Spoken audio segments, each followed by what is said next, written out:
खबरों में आगे बढ़ते हैं। नीट यूजी पेपर लीक मामले में आज अहम सुनवाई होने वाली है। सुप्रीम कोर्ट में आज सुनवाई होगी। आरजेडी सांसद सुधाकर सिंह समेत कई की याचिकाकर्ताओं की याचिका पर आज सुनवाई होगी।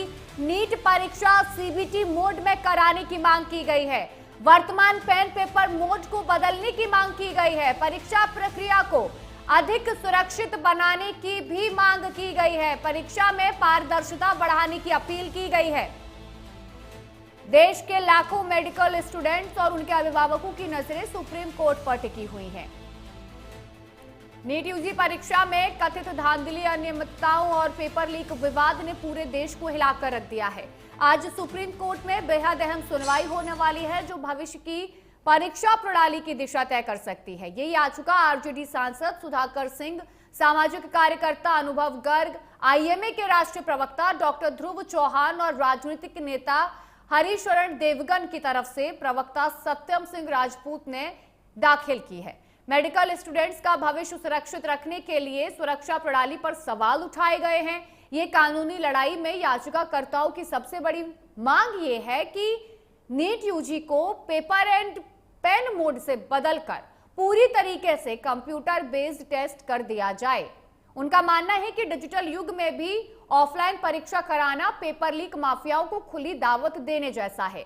याचिका में साफ तौर पर कहा गया है कि अगर नीट की पुनर्परीक्षा आयोजित की जाती है तो उसे भी सीबीटी मोड में ही किया जाना चाहिए। आज होने वाली इस सुनवाई में कोर्ट का क्या रुख रहता है, इस पर देश के 22 लाख से ज्यादा नीट अभ्यर्थियों का करियर और उनकी उम्मीदें टिकी हुई हैं। वहीं इस खबर पर ज्यादा जानकारी देने के लिए हमारी संवाददाता स्तुति पाठक हमारे साथ जुड़ी हुई है। स्तुति, आज का दिन बेहद अहम है नीट परीक्षार्थियों के लिए, क्योंकि आज सुप्रीम कोर्ट में सुनवाई होने वाली है और ये जो सुप्रीम कोर्ट में सुनवाई होने वाली है वो आरजेडी के जो प्रवक्ता है, जो नेता है, उनके द्वारा दी गई याचिका पर ही होगी और उसमें कई मांगे की गई हैं नीट पेपर परीक्षा को लेकर।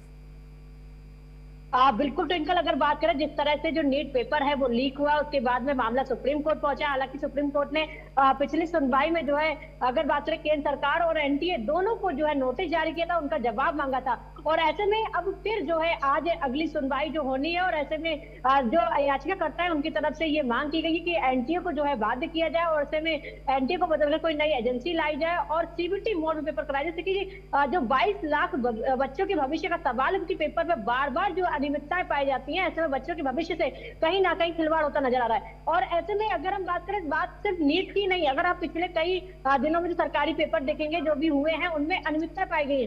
अगर हम नीट की बात करते हैं, उसके अलावा अगर हम सीबीएसई बोर्ड की बात करते हैं, इसमें 12th में जो ओएमएस मारती है उसमें भी गड़बड़ी पाई गई। उसके में एनटीए ने जो अभी सीयूटी कराया था उसमें भी कहीं ना कहीं गड़बड़ियां पाई गई। तो एनटीए पर सवाल जो है वो लगातार खड़ा हो रहा है। तो ऐसे में सुप्रीम कोर्ट पर सबकी निगाहें जो है वो टिकी हुई, क्योंकि पिछली सुनवाई के दौरान सुप्रीम कोर्ट ने केंद्र सरकार और ऐसे में एनटीए दोनों को नोटिस जारी किया था और कहा था कि बार बार एक ही गलती जो है एनटीए कैसे कर सकता है, क्योंकि 2024 में नीट का पेपर जो था वो लीक हुआ, दोबारा कराया गया और मामला तब भी सुप्रीम कोर्ट पहुंचा था और 2026 फिर एनटीए की जो है पेपर कंडक्ट कराता है और नीट का पेपर लीक हो जाता है। इस मामले में सुप्रीम कोर्ट क्या फैसला देगा, क्योंकि सभी बच्चे जो है उनकी तरफ से ये कहा गया है कि एनटीए को बदला जाए। एनटीए की पारदर्शिता पर अब सवाल उठते नजर आ रहे हैं, क्योंकि पेपर जिस तरह से बार बार लीक होता है। हालांकि इसको लेकर केंद्र सरकार की तरफ से, शिक्षा मंत्री की तरफ से जो है बैठकें की गई हैं और कहा गया कि सीबीटी मोड में पेपर कराया जाएगा।